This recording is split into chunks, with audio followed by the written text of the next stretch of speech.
Assalamualaikum warahmatullahi wabarakatuh. Kami dari kelompok 6 akan menyampaikan materi tentang peluang kejadian saling bebas dan peluang kejadian tidak saling bebas atau bersyarat. Perkenalkan, nama saya Syakira Febriana Mukaromah. Saya Nur Intan. Saya Mugni. Saya Yolanda. Saya Kaila Putri Yasinta. Dan saya Muhammad Hadi Anisan. Yang pertama adalah peluang kejadian saling bebas. Dua kejadian A dan B dikatakan saling bebas jika kejadian A tidak mempengaruhi kejadian B. Dan sebaliknya, jika A dan B, dua kejadian saling bebas, maka peluang A irisan peluang B sama dengan peluang A dikali peluang B. Yang kedua, peluang kejadian tidak saling bebas atau bersyarat. Dua kejadian A dan B di mana kejadian A mengaruhi peluang kejadian B ataupun juga sebaliknya. Peluang B disyaratkan A sama dengan peluang A irisan B per peluang A, di mana peluang A tidak sama dengan 0, bisa dikatakan peluang A irisan B sama dengan peluang A dikalikan peluang B, disyaratkan A. Contoh soal saling bebas. Sebuah dadu dan sekeping uang logam dilempar bersama-sama, tentukan peluang mata dadu 5 dan muncul angka pada logam. Nah, di sini saya akan menjelaskan contoh soal tentang kejadian bebas terlebih dahulu. Di sini kita pertama-tama adalah menentukan permisalan.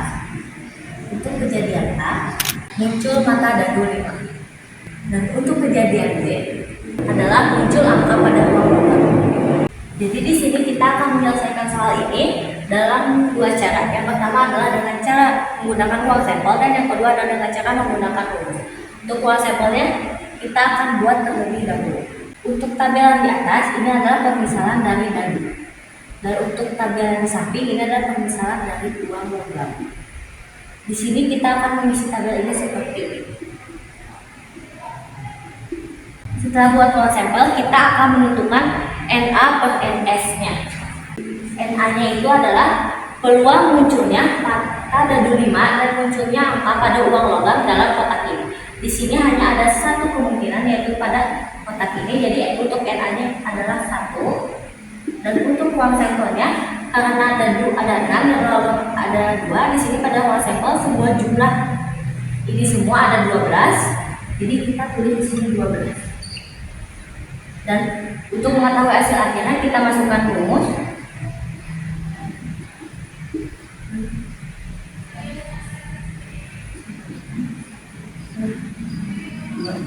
Selesai.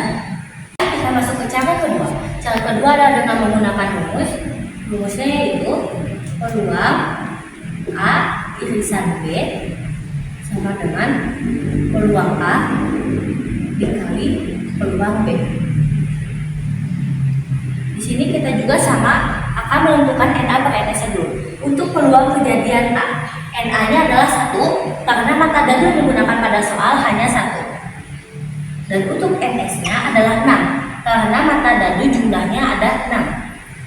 Dikali untuk peluang kejadian B, NA-nya sama yaitu 1 karena uang logam yang digunakan hanya 1 dan NS-nya adalah 2 karena uang logam mempunyai 2 sisi. Dan ini kita tinggal kalikan saja, 1 per 6 kali 1 per 2 adalah 1 per 12. Sebuah kantung berisi 12 manik-manik kuning dan 4 manik-manik biru diambil secara berurutan 2 manik-manik tanpa mengembalikan manik-manik pertama yang sudah diambil. Tentukan peluang terambil manik-manik kuning pada pengambilan pertama dan manik-manik biru pada pengambilan kedua. Di sini kita akan lanjut ke contoh soal lagi, namun contoh soal kali ini adalah contoh soal tentang kejadian bersyarat. Sebuah kantong berisi 12 manik kuning dan 4 manik biru. Di sini saya akan menggambarkan sebuah kantong terlebih dahulu yang berisi 12 manik kuning dan 4 manik biru. Diambil secara berurutan 2 manik. Berarti di sini manik tersebut diambil 2, namun secara 1 per 1 karena secara berurutan. Tanpa mengembalikan manik pertama yang sudah diambil. Berarti ada kata tanpa pengembalian. Sebelum lanjut ke soal, saya akan menjelaskan. Saya akan menekankan kata tanpa pengembalian karena kejadian bersyarat identik dengan kata tanpa pengembalian. Karena jika kalimat ini diubah dengan kata dengan pengembalian, maka soal ini sudah lagi bukan kejadian bersyarat melainkan kejadian saling bebas. Baik, kita lanjut ke soalnya. Sekarang kita akan menggunakan rumus peluang kuning pada pengambilan pertama, berarti kuning pada pengambilan pertama, dan biru pada pengambilan kedua.